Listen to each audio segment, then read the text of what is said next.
โดยสบายดีสบายดีสบายดีสาวโสดหน้าใหม่ เพราะว่าทั้งสาวเปียกเองก็มีโอกาสเข้ามาหาเพิ่นเป็นมือทำอีทเนาะโดยขออนุญาตถามเด้อซื้อแนวใดชื่อพรปัจจุบันนี่อายุจักปีแล้วปัจจุบันอายุ24ปีอืมเคยแบบว่าสร้างครอบครัวมาแล้วบ่แม่เนาะเคยสร้างครอบครัวมาเป็นแม่ห้างหรือว่าแม่ไม้เป็นแม่ห้างมีลูกบ่มีลูก2คนโอ้ลูกยิงหรือลูกชายลูกผู้หญิงกับลูกผู้ชายบ่คนโอ้ยิง1ชาย1เลยเนาะสามแต่งมา โดยคือขออนุญาตถามแบบว่าเลิกลากับพ่อเพิ่นหรือว่าอดีตสามีนี่โดนแล้วบ่ปีที่2ปีนี้ ตอนที่ว่าอยู่กินน้ำกันนี่ได้ประมาณจักปีสามพร9 ปีบ่เพราะว่าตั้งแต่ลูกคนแรกเลยจ้ะ9 ปีนี้เนาะแปลว่าเอาสามีตั้งแต่อายุบ่แหละเนาะลูกผู้ที่2ห่างกันมานี่ก็2 ปีกับลูกก็ตั้งแต่ลูก6 ปีแล้วเนาะ7 8ตั้งแต่ลูก6 ปีป้ากันมากับเป็นปีที่นี้ลูกสาว6 ปีลูกชายก็ได้2 ปีนี้ก็คือเอาผัวนี่ประมาณอายุ10กว่าปีเนาะแม่นตอนนั้นนี่คือแบบว่ากะสิว่าไงหักมักกันเองติหรือว่าพ่อแม่แบบว่าเพิ่นแนะนำให้หักมักกันเองเป็นอะไรซะคือแบบว่าได้เลิกลากันแล้วตอนนี้ผัวเฮาเพิ่นกินเพิ่นสูบยาเนาะคนซุมื้อนี้เขาก็สูบยาสูบยามาบ่มียาสูบก็เจ้าก็นอนหั่นนะเพิ่นยานี่แหละโอ้สิ่งเสพติดนะเอ้ยแต่ทางเจ้าเป็นคนแบบว่าส่งเพิ่นบ่หรือว่าต่างคนต่างไปส่งเพิ่นเลยเพราะว่าอยู่กะ ซ้ำว่าเฮาเลี้ยงเขาเนาะอยู่นำเฮากะปวดว่าหาหยังมาก็แนมตัวน้อยเด้อโดยปวดว่าหาหยังมากก็ไปขายมากะผัวก็เอาไปเบิดเงินคำก็ได้นะก็เลยว่าซ้ำว่าเฮาเลี้ยงหมู่แล้วไปสิหมู่บ่ได้มาเลี้ยงเฮาถอยดีกว่าประมาณนั้นแม่นตอนนี้นี่ถือว่าโสดสนิทบ่แม่นผู้บ่าวแบบว่าเที่ยวบ้านหรือว่าผู้บ่าวไทยบ้านประมาณนี้นะเขาเจ้าบ่ได้เข้ามาแบบจีบหรือว่าเข้ามาหยังบ่มีคนหามาถามอยู่แต่เฮาบ่ได้เปิดโอกาสนะเพราะว่าคนในบ้านเฮามันก็เฮาก็เห็นกันอยู่เนาะผู้บ่าวไทยบ้านเฮาก็เห็นกันอยู่ว่าเขาเป็นแบบใดนะก็เลยเลือกที่จะแบบบ่คุยบ่โดยก็มีถามว่ามีบ่นี่แสดงว่ามีอยู่แต่บ่ค่อยได้สนใจแม่นโดยและตอนนี้ก็คือว่าออกมาเปิดใจเนาะแม่นคือเปิดใจในมื้อนี้นี่เปิดใจแบบได้หาคนคุยซื่อๆบ่หรือว่าอยากมีคู่ชีวิตใหม่ถ้าเป็นไปได้ก็อยากได้มาสร้างครอบสร้างครัวเพราะว่าที่ผ่านมาก็มันก็เฮาบ่มีหยังอยู่แล้วเนาะคือมีแบบว่าสเปคตั้งไว้อยู่บ่สเปคก็มักผู้ชายประมาณใดคนตัวสูงตัวใหญ่ขาวดำได้เบิดแล้วก็หนึ่งก็บ่อยากให้สูบยาแล้วเนาะความหมายก็กินเหล้าสูบยาสูบได้นะแบบสูบยามากอะบ่ปานใดเพราะว่ามันไปกันบ่รอดเนาะแม่นได้เงินมาเท่าใดก็คือสิบ่เหลือประมาณนี้นะทุกคนเรื่องอายุเดี๋ยวจำกัดบ่อายุแม่นเจ้าเองก็24เนาะขอเป็น60ลงมาหา40เอาคนที่สมมุติว่าคนที่60กว่าประมาณนี้ได้ซะ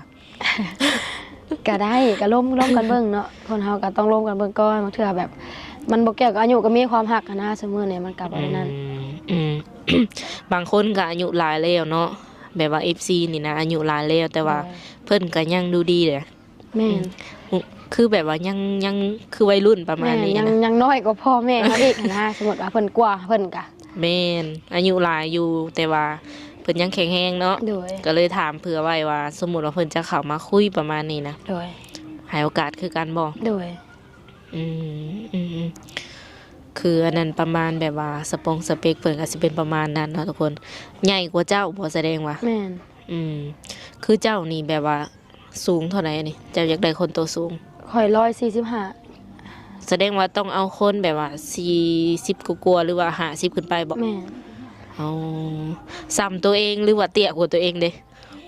ว่านั่นแหละจักสินั่นใดเนาะจักสิเว้าใดคันว่าล่ะมันก็เกี่ยวกับนิสัยเนี่ยได้คันนิสัยดีเฮาก็ร่วมได้นะก็ไปมันก็ไปกันได้ ถ้าสมมุติว่า อยากได้ตรงสเปคผัดนิสัยเพิ่นผัดต่างกับจากเฮาก็ไปกับเพิ่นบ่ได้เพิ่นก็ฮับเฮาบ่ได้สิก็ไปกับเพิ่นบ่ได้อีก อืมน้ำหนักประมาณเท่าไหร่เจ้า น้ำหนัก53 อืมอันนั้นก็คือสเปคเพิ่นแต่ว่าก็บ่ได้ถึงขั้นว่าจะปิดกั้นว่าบ่ให้คุยเนาะ แม่ ก็คือลองเข้ามาคุยเบิ่งก่อนก็ได้ทุกคนเนี่ย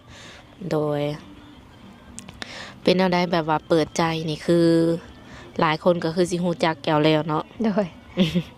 แต่สำหรับ FC บางท่านเพิ่นก็อาจจะบ่ฮู้จักเจ้าประมาณนี้นะเปิดใจออกไปแล้วมันมีคนเข้ามาคุยอยู่บ่ มีคนเข้ามาคุยอยู่แต่ว่าก็ยังบ่ได้ทันได้จริงจังหันนะเพิ่นก็เข้ามาถามชื่อถามนั่นแล้วก็เงียบไปเรื่อยนะ อืมหลักๆนี่เจ้ามักคนนิสัยแบบใด มักคนตรงไปตรงมา อืม แบบมีหยังก็เว้ากันโลดหันนะ อืมหมายถึงว่าตรงไปตรงมาแบบเป็นคนใจห้อนใจเย็นก็ได้บ่ ข่อยเป็นคนใจร้อนข่อยก็คันได้ให้เลือกเนาะก็อยากได้คนใจเย็นหันนะเพราะว่าข่อยเป็นคนใจร้อนอยู่แล้ว อย่างน้อยก็เฮาให้กับหมู่ก็ยังมียังใครหันนะนี่หมู่เฮาให้หมู่มาให้เฮาตื่มมันก็แฮงพิษกันตื่มนะสำหรับคนใจร้อนอยู่นำกัน อืมเจ้าหูตัวเองดีว่าตัวเองนี่เป็นคนใจห้อน แม่นแต่ว่าบ่แม่นได้ว่าสิแบบใจร้อนแล้วเฮ็ดหยังก็ด่าโลดหันนะแบบ อ๋อ แต่ว่าเขาว่าใจร้อนหนึงเรื่องเวียกเรื่องงานหันนะข่อยแบบ อืมแต่ผู้ชายที่สิเข้ามานี่อยากได้คนที่ว่า มีอาชีพการงานเฮ็ดบ่หรือว่าสาวไร่สาวนาทำมาค้าขายนี่ก็ล่มได้ ก็อยากให้มีอาชีพการงานแล้วเนาะเฮาก็บ่มีหันนะก็สิว่าถ้าเพิ่นมีอาชีพการงานแล้วเรื่องให้หน้าเพิ่นก็น่าจะมีหันนะ อืม แต่ว่ามีแต่ให้แต่หน้าแบบทุกข์ยากคือกันก็จักสิแบบล้มกันแบบใดหันนะ อืมขออนุญาตถามเด้อแบบครอบครัวเพื่อนซานเจ้าแบบจัดอยู่ในระดับใดอ่ะทุกข์ยากหรือว่าปานกลางหรือว่าห่างมี ปานกลาง อ๋อ บ่มีข้าวกินซื่อๆค่ะว่ามีข้าวกินก็คือแบบโอเคหันนะมีให้มีหน้าคือหมู่คือจบเลย จะบ่มีนะบ่ แม่น แต่ละปีนี่คือเอาเข้าวมาแต่ไสก็ ซื้อหาเงินซื้อ โอ้ หาเงินออกกันพ่อแม่ไอ้น้องอยู่หลายคนแล้วก็เก็บกันออกกันแล้วก็ซื้อหันนะแต่ว่าบัดนี้น่ะนั่นแหละจังหวะอยากไปไทยเพราะว่าความหมายคือ มันบ่กุ้มกันหันนะลูกเขาก็สิเริ่มใหญ่แล้วเข้าโรงเรียนแน่หันนะผู้น้อยก็สิใหญ่แล้ว อืม ก็เลยแบบตั้งตัวอยากไปไทยแล้วความหมาย เคยไปล่ะบ่ โดยเคยไปตอนบ่มีบัตรแต่ตอนนี้น่ะกำลังเฮ็ด อืมตอนนี้น่ะเฮ็ดอยู่แต่ว่ายังบ่ทันออกบ่ แม่น รอบัตรอยู่เนาะ แม่น อืมได้งานแล้ว บ่เพราะว่าหนึ่งกับบัตรยังบ่ได้ออกสองก็คันหมดได้บัตรออกมาก็บ่ฮู้ว่าสิเอาเงินค่ารถมาแต่ไสหันนะก็เลยแบบยังบ่ได้หาไว้นะ ในใจมีบ่แบบในใจเฮาอยากไปเฮ็ดงานหยังอ่ะ งานหยังเฮาก็เฮ็ดได้เฮ็ดบ่ได้แต่งานก่อสร้างงานบ้านก็เฮ็ดได้งานร้านอาหารก็เฮ็ดได้แบบขายเครื่องขายของก็เฮ็ดได้หันนะบ่ได้ติงานดอกเฮ็ดบ่ได้แต่งานก่อสร้างนั่นแหละ หนักเกินไป โดย อืมแบบคือภาษาลาวภาษาไทยอีหยังประมาณนี้เฮาเขียนได้บ่เขียนได้อ่านได้บ่ คือซุมื้อนี้มันทันสมัยคุณพี่เวลาเฮาเว้าแล้วมันก็ขึ้นภาษาไทยเฮาอะนะ โอ้ แต่ว่าเขียนเป็นทุกคำก็เขียนบ่ได้ แต่ว่าอ่านออก โอ้เวลาแบบว่าเขาเจ้าเขียนมาแหละทั้งเจ้าสามารถแบบอ่านได้อยู่ โดย แต่เวลาตอบกลับเพิ่นบางทีก็ใส่แบบเสียงบ่ แม่น เว้าเอาแล้วมันขึ้นมาเป็นตัวหนังสือ แม่น อืม ก็น่าสิบ่มีปัญหาเนาะคันว่าไปค้าขายแบบ โดย ไปเป็นแบบว่าสิว่าเด็กเสิร์ฟอยู่ในห้านอาหารเนาะ โดย ก็พอจดได้อยู่ แม่น อยากได้เงินเดือนประมาณเท่าไหร่ คัน8-9,000นี่ก็ผ่านอยู่เพราะว่าเพื่อเฮาใช้จ่ายทั้งพูนเท่านั้นแล้วก็แบบขึ้นไปหาแบบหมื่นมันก็สิได้ไปเรื่อยๆค่ะถ้าสมมุติที่ว่าเฮ็ดงานผ่านมาก็เฮาทดสอบงานก่อนหันนะหลัก 9,000 เป็นหมื่นไปสินะถ้าเฮาเฮ็ดงานผ่านก็ได้เงินเดือนเพิ่มขึ้น เคยเฮ็ด เพิ่นก็สิว่าได้มีประสบการณ์มาแล้วเนาะ โดย เคยไปแล้วจักรอบอันนี้ ไปไทยตอนบ่มีบัตรบ่ไป แม่น สองเทื่อ 2 เทื่อคันว่าสิไปอีกเทื่อนี้เป็นเทื่อที่ เทื่อ 3 อืมต ตอนช่วงเวลาที่ว่าเฮาไปไทยนี่เฮาไปเฮ็ดงานหยังอะนะ ตอนนั้นข่อยเฮ็ดงานร้านอาหารเฮ็ดงานร้านอาหาร อ๋อ แล้วข่อยย้ายมาเฮ็ดงานล้างรถ คื เดี๋ยว อ อู่ หาก ล้างรถ ล้างรถก็ผ่านแล้ว โดย อืมตอนนั้นนี่ก็คือว่าเงินเดือนก็โอเคบ่ เงินเดือนก็โอเค เพราะว่าสมัยนั้นเงินภาคมาทางพี่มันก็หลายหันนะ อืม มันก็ได้หลายอย่างอยู่สมมุติว่าคือ1,100ก็ได้หลายอย่าง อืม ถ้าคือสมมื้อนี้บ้านเฮาก็คันคือ100,000ก็บ่อยากได้หยังปานใดหันนะคำว่าเติมน้ำมันรถก็คือบ่เหลือหยังแล้ว คันคือแบบว่าสมมุติว่าเจ้าไปหาเงินจังซี่เนาะแบบลูก2คนก็เจ้าอยู่นำไผนี่ อยู่นำพ่อแม่ อ๋อถ้าพ่อถ้าแม่เจ้าหั่น โดย อืมเจ้ามีอ้ายน้องจักคนก็ เฮามีอ้ายน้อง5คนมีอ้าย3มีน้องฮะอ้าย 2 6 สา คน ม ทั้งข่อย มี6คนรวมเบิดเนาะเจะเป็นลูกคนที่ ที่สี่ เออขออนุญาตถามด้วยแบบว่าตอนนี้นี่คือ สมมติว่ามีคนพร้อมจริงจังเนาะอยากสร้างครอบอยากสร้างครัวกับเจ้านี่นะ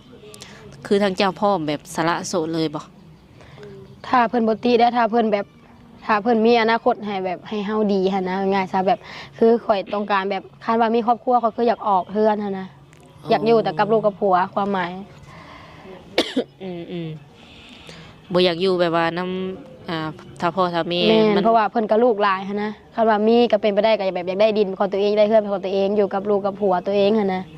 คันว่าอยู่กับพ่อกับแม่ก็แฮงหลายคนเข้าไปตื้มหั่นนะ อืมคันถามแบบนี้แห่งสิว่าไหนกะ สำหรับคนที่ว่าอยากได้เจ้าไปอยู่นำบางคนเพิ่นก็อยู่ฝั่งไทยเนาะ โดย แสดงว่าเอาไปได้บ่ ไปได้ไปมาได้หั่นนะ อ๋อในใจนี่อยากอยู่สายเป็นหลักระหว่างฝั่งลาวกับฝั่งไทย ถ้าว่าเป็นรักก็คือบ้านเฮาและลูกก็เขาเฮียนอยู่พี่หั่นนะเขาก็ใหญ่อยู่พี่ อ๋อแสดงว่าขั้นว่ามีครอบครัวเนาะ โดย ความหมายก็คืออยากออกเฮือน โดย อยู่ฝั่งลาวก่อน โดย แล้วก็ทั้งเจ้านี่ก็เอาลูกเขางำเฮียนอย่างปกติ แม่น เที่ยวไปเยี่ยมไปยามทั้งนั้นเอาบ่ โดย หรือว่าเป็นต่างประเทศอย่างสินะไปได้บ่เลย ถาม ไกล ว่า ไปอีกเนาะ ถามว่าไปได้นะเขาไปได้อยู่แต่ว่าถามว่าไปฮู้จักบ่ตอนนี้นะทางบ่ได้ฮู้แบบเวลาวิธีไปหั่นนะแต่ว่าไปไทยนี่นะเคยไปมาแล้ว อืม คันว่าสิเอาไปอยู่เลยแบบว่าปีละเทื่อมาเยี่ยมมายามเฮือนอหย่างประมาณนี้ คิดว่าแนวใดได้บ่ ได้ อืม เพราะว่าอยู่พุ่นก็อยู่น้ำลูกน้ำผัวตัวเองเนาะมันก็บ่ต่างจากอยู่บ้านเฮาถ้าว่าเพิ่นเข้าใจเฮาเฮาเข้าใจเพิ่นก็อยู่ได้ โอ้ใกล้กันไปได้เนาะ โดย โดยในใจคิดว่าจะใส่เวลาประมาณแบบจักเดือนจังสีแบบตัดสินใจได้ว่าคนนี้คือแม่นหรือว่าบ่แม่นสำหรับเฮาประมาณนี้ ค่อยกะบ่ได้ต้องร่วมกันหั่นนะเพราะว่าค่อยกะบ่ได้ว่าคันค่อยกะไปค่อยสมมุติว่าใจเพิ่นบ่ตรงกับเฮาเฮาบ่ใจเพิ่นใจเฮาบ่ตรงกับเพิ่นก็มันก็ร่วมกันบ่ได้หั่นนะ ม ต้องร่วมกันก่อนหั่นนะ หรือว่าในใจลึกๆนี่อยากคุยกับผู้บ่าวทางใด ขอเป็นพังไทยเด้อ อืมผู้บ่าวลาวเด้ซะ เพราะว่าลาวบ่ เพราะว่าเฮาได้ก็ได้ผัวคนลาวมาแล้วนะสำหรับเฮาว่าแบบบ่โอเคสำหรับเฮาอะนะแต่ว่าก็บ่ได้ว่าเป็นทุกคนดอกคนดีก็มีหลายคนชั่วก็มีหลายเนาะ แม่น แต่ว่าสำหรับเฮาอยากลมแบบฟังไทยไปเลยไปสินะว่าแบบตัดขาดเลย สมมุติว่ามีหนุ่มลาวแต่ว่าเพิ่นอยู่ต่างประเทศเนาะอย่างเช่นอเมริกาแบบซี่เนาะส่วนหลายก็มี โดย อืมคันว่าเพิ่นเป็นคนลาวแล้วไปอยู่ต่างประเทศเด้ซะก็บ่คุยคือกันบ่ อันนั้นก็คุยได้เพราะว่า อ๋อ คนเฮามันก็ต่างกันได้ สมมุติ1มีอายุ2บ่ได้สูบยาบ่ได้กินยาหั่นนะ อืม ก็โอเค เพราะว่าถ้าขาบ้านเฮานี่สิเฒ่าหรือแก่หรือว่าจังใดก็เห็นมาเบิดแล้วหั่นนะถ้าเพิ่นไปอยู่บ่อนอื่นเพิ่นก็เจริญพัฒนาตัวเองหั่นนะ หลักๆแล้วนี่บ่มักแบบว่าคนพื้นที่เนาะ โดย เพราะว่าอาจจะเสี่ยงต่อการแบบติดหันติดนี่ โดย เคยเจอมาแล้ว แม่น เลยหลังจากที่แบบว่า เลิกกับคนเก่าเลยก็คือโสดมาเลยบ่อันนี้ แม่น โอ้ก็บ่ได้คบบ่ได้หยังกับไผเลย บ่ เออคันว่าเพิ่นจะทักมาหลินนํหรือว่าอยากทักมาทำความรู้จักได้ซะมีช่องทางติดต่อให้เพิ่นบ่ มี เป็น เฟซกับไลน์ แจกว่า2บ่ โดย อ๋อ แจกแท้ดีเนาะ แจกแท้ เจ้าหน้าเพิ่นทักมาเพิ่นว่าบ่สะดวกแจกว่าซั่นเนาะก็คือแจกได้เป็นเฟซแล้วก็ไลน์ โดย แต่ละมื้อนี่เจ้าเฮ็ดอีหยังอยู่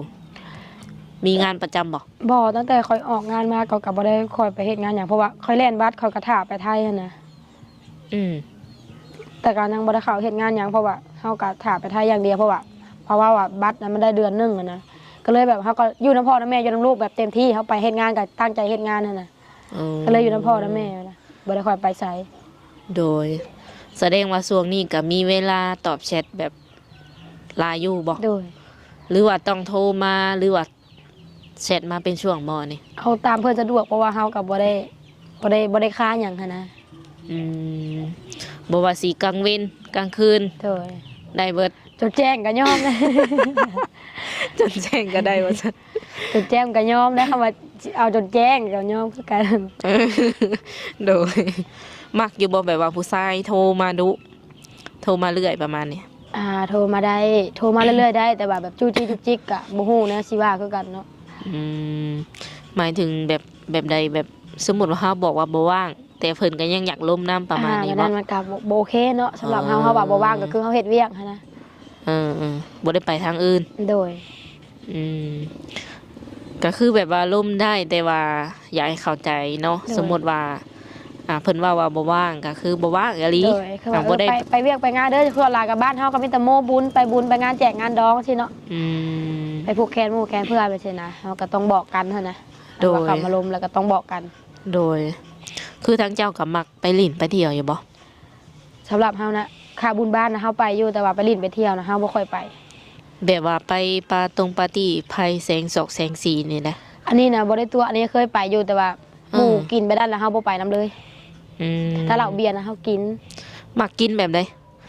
มักกินแบบอยู่งานธรรมดา โดยอันนั้นน่ะกิน แต่ว่าไปปาร์ตี้นี่นะไปน้ำหมู่อยู่เทื่อนึงแต่ว่าหมู่กินนะค่อยบ่ได้กินน้ำเขา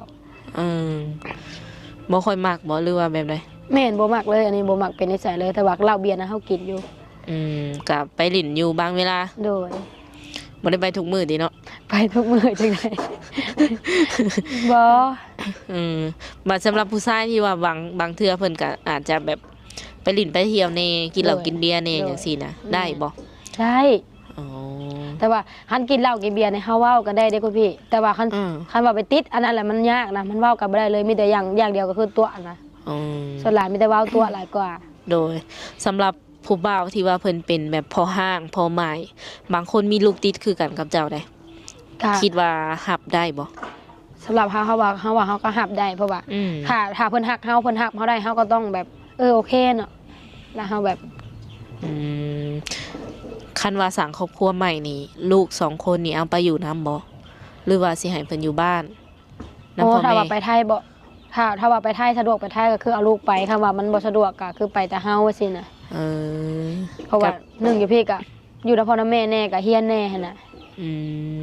ถ้าพ่อถ้าแม่อายุจักปีตอนนี้ซะ พ่อสิฮอด60แล้ว58แม่53บ่54 พ่อกับแม่เพิ่นบ่ได้ว่าแนวใดบ่ที่ว่าเฮาออกมาเปิดใจหาคู่ใหม่ บ่เพิ่นก็แบบเห็นถ้าว่าเฮามีความสุขเพิ่นก็มีความสุขสำหรับพ่อแม่ที่เพิ่นแนมเบิ่งเฮาอะนะสมมุติว่าเฮาหาเงินได้เฮาก็แบ่งปันให้เพิ่นจังซี่นะความเปรียบเทียบนะลูกได้ดีพ่อแม่ก็ต้องแบบ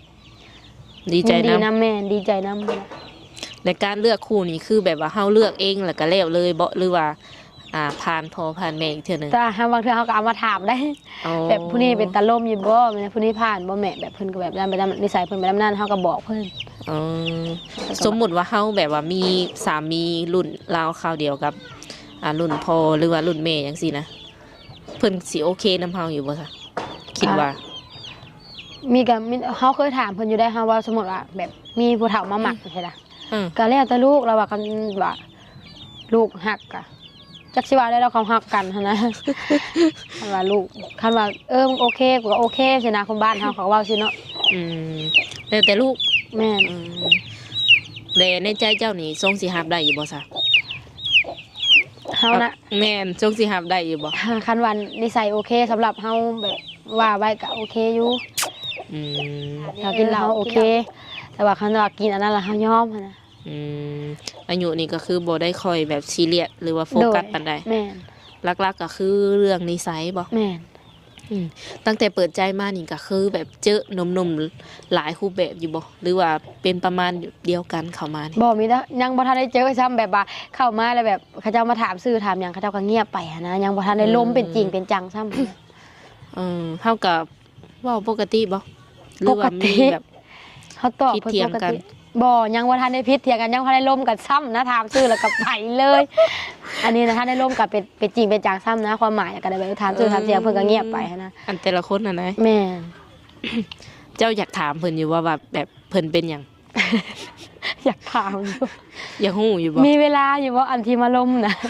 หรือว่าแนวใดหั่นนะ เออ ถ้าบ่มีเวลาก็บ่เป็นหยังหั่นนะแบบมาถามแล้วก็บางเทื่อเขาก็คล้องแล้วเนาะบางคนก็เข้ามาล้มนำเฮานะ อืม แบบเงียบไปเลยก็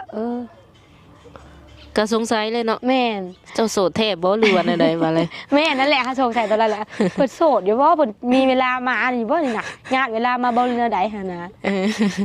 ส่วนหลายก็ไม่ได้แซดกันบ่ค่อยโทรนะคันปกติคนแบบเขาเจ้าสิเข้ามาจริงจังเขาเจ้าต้องโทรเลย อืม ที่ว่าเฮาก็คุยมาหั่นน่ะ แม่น เพิ่นก็โทรมาคุยนํเฮาถามแล้วเบิ่งพ่อเบิ่งแม่เฮานั่นแหละคือคนที่เข้ามาจริงจังกับเฮาถ้าเพิ่นแซดมาก็คือแบบฮู้แหละทำใจแล้วแหละ โดยแต่ก็บ่ได้ซีเรียสหยังเนาะ แม่นเฮาก็บ่ได้ซีเรียสหยังเพราะว่าคนเฮาก็มีสิทธิ์เลือกเป็นของตัวเองเนาะเฮาก็บ่ได้ว่าหยังเพิ่นดอก แม่นคันคือแบบว่าเพิ่นเห็นเจ้าอยู่ในคลิปแล้วแหละเพิ่นอยากมาแบบเห็นตัวจริงเลยจ้ะ ได้อยากมาเห็นตัวจริงก็ได้ YouTube แบบสามารถพามาได้เลยบ่หรือว่าแนวใด โดยต้องมานำพวกเอ้ยแหละ อ๋อหรือว่าต้องนัดเจ้าก่อนบ่หรือมาเซอร์ไพรส์เลยก็ได้ ในใดก็ได้ทอแต่ว่ามานำทุกเอ้ยหั่นนะ อ๋อ เพราะว่าเพิ่นมาส่วนตัวเฮาก็บ่กล้าแล้ว ยันว่าอยากอยู่2ต่อ2 บ่แล้ว เออโดยมาแบบเซอร์ไพรส์ก็ได้เนาะทุกคน โดย แต่ว่าให้มากับ YouTube ประมาณนี้ โดย เพื่อทำการแบบว่าลึงเคยกัน แม่นหนึ่งก็แบบให้เพิ่นไว้วางใจนะแบบช่วยมาถ่ายกับแบบมานทุกเอ้ยกับแบบให้มานทุกเอ้ยหั่นนะ อืมก็สามารถไปเลินไปเที่ยวน้ำเพิ่นได้บ่ โดย ในสมมุติว่าคนที่เพิ่นบ่สะดวกขามมาฝั่งลาวเพิ่นอยากให้เจ้านี่นะไปหาเพิ่นอยู่ฝั่งมุกดาหาร แต่ตอนแรกข่อยอยากแบบสมมุติว่าคันที่ไปแล้วอยากให้แบบพวกเอ้ยพาไปได้บ่นะสมมุติว่าแบบมีคนมาล้มหั่นนะ อืมคืออยากมีแบบว่าหมู่ไปนํเนาะ แม่น แบบที่ว่าเฮาไว้ใจก่อน โดย อืมคันว่าลึงหรือว่าสนิทกันแล้วค่อยไป2ต่อ แม่น 2โอ้ได้ เพิ่นก็สิ แบบว่ากล้าว่าเฮามั่นใจแล้วหั่นนะแล้วก็ไป อันนี้บ่มีความมั่นใจโดดไปโลดเพราะแห้งอีก เป็นอะไรยาก ย่าง บ่ ได้ย่างมา โดยเรื่องแบบว่าอาชีพหลักอยู่ในเฮือนนี่เฮ็ดหยังเก็เจ้าว่ามา เลี้ยงงัวคืออ้ายก็ไปตัดอ้อยนะ อืม ก็พ่อแม่ก็เลี้ยงงัวข่อยก็คือนึ่งข้าวนึ่งน้ำแต่ละมื้อท่าพ่อแม่ใช่นะเฮ็ดอยู่เฮ็ดกินท่าเพิ่น ตัดอ้อยรับจ้างนี่บ่ โดยยามกดมันก็กดมันใช่นะอันนี้ยามเสียหญ้ายางก็ได้เสียใช่นะ แบบพ่อแม่เพิ่นก็ยังเฮ็ดเวียกบ่นี่ บ่พ่อแม่เฮามีแต่เผาสวน อ๋อ คันยามเผาสวนก็เผาสวนให้เพิ่นแล้วก็เฮ็ดหัวให้เพิ่นนั่นน่ะ อืม และคนที่สร้างครอบครัวแล้วตอนนี้นี่มีจักคนก็ ทนที่สร้างครอบครัวแล้วตอนนี้มี1อ้ายกก2น้องหล่า ยังเหลือ4เนาะ โดย อยู่นํกันนี่ 3อ้ายผู้ทิศ อ๋อ ผู้ทิศอ้ายผู้ที่2ผู้ที่3ผู้ทิศเฮาน่ะ ยังเหลือ3จ้ะตอน โดย นี้อยู่นํกันเบิดนี่เลย บ่แยกอยู่คนละหม่อง อืมสำหรับคนที่ว่าเพิ่นสร้างครอบครัวแล้วแล้วเพิ่นออกไปเบิดบ่ โดย โอ้โดย ก็โอเคเนาะทุกคนก็สิขออนุญาตโอลมกับเพิ่นประมาณนี้ก่อนเนาะสุดท้ายนี่มีหยังแบบว่าอยากพากถึงผู้ชายหรือว่าหนุ่มๆที่เพิ่นสิเข้ามาหาเฮาบ่ อยากพากถึงว่า เออ เข้ามากอะมีเวลาจัง แบบว่า มีเวลาอีหลีหรือว่าโสดอีหลีจังมาลมหันนะเป็นบ่ฮางบ่หมายก็บ่ได้ตีดอกค่ะถ้าบ่โสดอีหลีก็บ่ฮู้ว่าเพิ่นมาด้วยสาเหตุหยังนะเพิ่นมาถามชื่อเพิ่นก็ไปหันนะ อืมเฮาก็อยากแบบอยากเจอคนที่ว่าเพิ่นแบบจริงจังประมาณนี้ โดย คุยเลย บ่ฮู้ว่าส่วนสิมาลมแบบใดเฮาก็บ่ฮู้นะเพิ่นเข้ามาเพิ่นก็ออก อืม ถามชื่อเฮาแล้วก็ไปสินะ โดย โอเคเนาะสุดท้ายนี้ก็ทางเฮาก็สิได้มอบเงินให้เพิ่น100,000กีบเนาะทุกคนไว้เติมบัตรเนาะอันนี้ก็เป็นเงินทางผู้ใหญ่ใจดี ที่ว่าเพิ่นสนับสนุน YouTube ของสาวบุญเปียง โอ้ เนาะโดยแลเพิ่นก็อยู่พู้นแหละเนาะทางไกลอเมริกาพู้นแหละ โดย เฮาก็สิเป็นตัวแทนเพิ่นมอบเงินให้สาวโสดว่าซั่นซะ เข้าใจเด้อ โอเคเนาะสุดท้ายนี้ก็คือสิได้ขอตัวจบไว้ก่อน โดยขอบคุณขอบใจสาวบนเปียงอะไรเด้อให้หังให้มีแล้วก็ให้แบบ ให้ YouTube นี่เดินไปได้โดยดีเนาะแล้วก็แบบเดินทางปลอดภัยขอบคุณขอบใจหลาย สาธุเพิ่นให้พรได้อทุกคน โอเค ๆโดย ไปสบายดี สบายดี